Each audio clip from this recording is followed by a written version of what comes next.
काफी समय पहले की बात है। उदयपुर नाम का एक राज्य था। वहाँ का जो राजा था वो जितना वीर और साहसी था उतना ही अंदर से नरम दिल का था। राजा हमेशा ही अपने राज्य की जनता के कल्याण के बारे में सोचता था, लेकिन उस राजा को एक दुख था, वो ये कि उसकी कोई संतान नहीं थी जो राजा के बाद राजगद्दी पर बैठ सके और नया राजा बनकर राज्य संभाल सके। इसलिए राजा चाहता था कि अब वो राज्य के अंदर किसी योग्य लड़के को गोद ले ताकि वो राजा का उत्तराधिकारी बन सके और आगे की बागडोर को सुचारू रूप से चला सके। और इसी को देखते हुए राजा ने राज्य में घोषणा करवा दी कि जितने भी युवा हैं जो कि राज्य का अगला राजा बनना चाहते हैं वो कल सुबह 9 बजे राजमहल में हाजिर हो जाएं। राजा की ये खबर फैलते ही राज्य के लोगों में हलचल मच गई और राज्य के हर छोटे बड़े गांव और शहरों से सब लड़के राजमहल में एकत्रित होने लगे। सभी लड़के बहुत खुश थे, साथ ही आश्चर्यचकित भी थे कि पता नहीं कैसे राजा इतने सारे लोगों में से किसी एक को अपना उत्तराधिकारी चुनेंगे। थोड़ी ही देर बाद राजा आए और राजा ने इन सभी को पौधे लगाने के लिए भिन्न भिन्न प्रकार के बीज दिए और कहा कि आज से ठीक 6 महीने बाद हम लोग दोबारा मिलेंगे और देखेंगे कि आप लोगों में से किसका पौधा सबसे बड़ा, सबसे अच्छा और सबसे सुंदर होता है।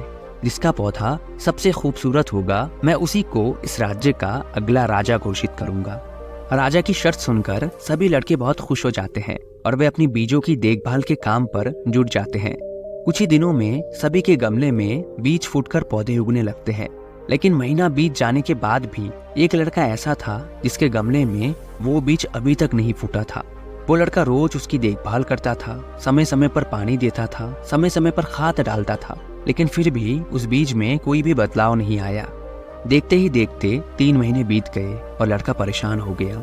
तभी उसकी माँ ने कहा कि बेटा धैर्य रखो, कुछ बीजों को फलने में ज्यादा वक्त लगता है। माँ की बात मानते हुए बच्चा पौधे को सींचता रहा। इधर 6 महीने हो गए और राजा के पास जाने का समय भी आ चुका था, लेकिन वो लड़का बहुत डरा हुआ था। उसे लगा कि सभी लड़कों के गमले में तो पौधे होंगे लेकिन उसका गमला तो खाली होगा और ये देखकर तो राजा उसे पहले ही महल से बाहर निकाल देंगे। लेकिन लड़का ईमानदार था, उसने कहा कोई बात नहीं, जो होगा देखा जाएगा। जब लड़का महल पहुंचता है तो वो देखता है कि बाकी सभी लड़के पहले से ही महल में आ चुके थे और उन सभी के हाथों में गमले थे जिनमें बहुत सुंदर सुंदर पौधे लगे हुए थे। उनमें से कुछ लड़के ऊर्जा से भरे हुए थे क्योंकि उनके अंदर राज्य का उत्तराधिकारी बनने की प्रबल लालसा थी। उन सबके हाथों में पौधे देखकर वो लड़का और ज्यादा निराश हो गया और एक कोने में जाकर चुपचाप खड़ा हो गया।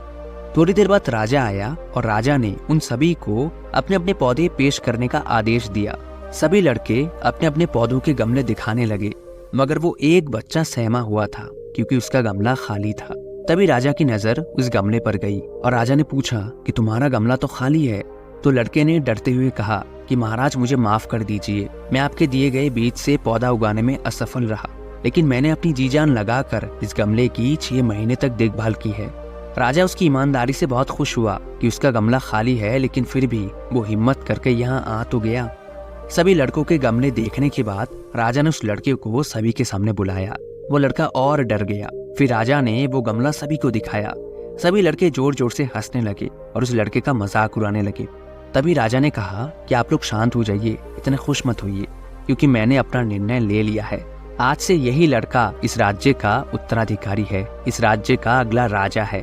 राजा का फैसला सुनकर सभी लड़के आश्चर्यचकित रह गए और राजा से सवाल करने लगे कि महाराज ये कैसे हो सकता है, उसका गमला तो खाली है, तो वो कैसे राजा बन सकता है।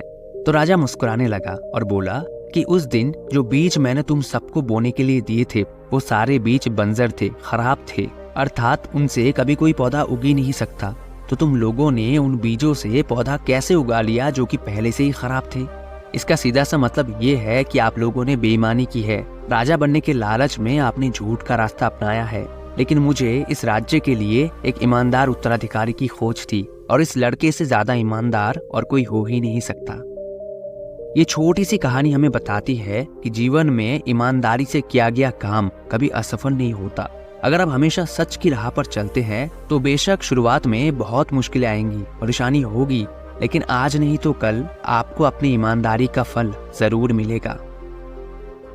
दोस्तों, मुझे उम्मीद है कि इस कहानी से आपको एक बहुत अच्छी सीख मिली होगी। वीडियो को लास्ट तक देखने के लिए दिल से आपका बहुत बहुत धन्यवाद। हमेशा खुश रहिए, मुस्कुराते रहिए।